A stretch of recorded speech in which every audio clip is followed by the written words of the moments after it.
And one of the amazing things about Mary's song is she's singing about this promise-keeping God. She's singing about this God who has brought about the redemption of her people. And through her life, this promise-keeping God will continue to fulfill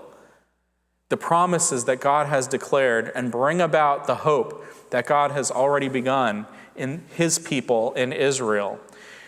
This is a young girl who has something to teach us, a young girl who is so confident in God and so sure of her faith and of God's promises that she gives him a courageous yes to the future that he has in store for her.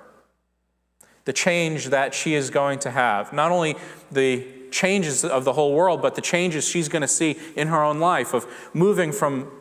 being a girl to a woman, of having her body change under the duress of pregnancy, having their whole life changed of being pregnant before their marriage. This entire shift is one in which she places her entire confidence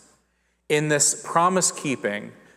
God who transforms and changes all of reality,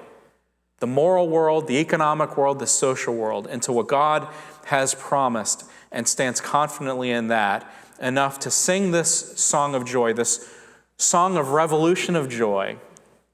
and stand confidently to the point where she gives a courageous yes to a future that she doesn't see, but a future that she knows is in God's hand. The challenge for us today is to examine those areas in our life where we need to respond to God with a courageous yes. And the hard part is to do the work of looking in the areas of our life where we have refused to say yes to God and continue to answer and respond with a stubborn no.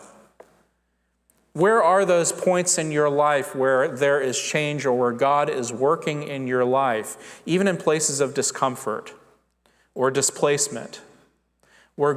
God is creating a situation or an opportunity in your life to place your full confidence and your full assurance in his hands with your future and with your circumstance? And rather than trusting in the Lord with your courageous yes, we continue to dig in our heels with a stubborn no. And rather than to see the opportunities around us, even if we feel a bit scattered, maybe we're too proud, maybe we feel a bit too humbled, our bank accounts aren't as bountiful as they once were with the economy, and maybe we feel a little displaced, that just might be the Holy Spirit doing something in your life to bring about the kind of confidence and trust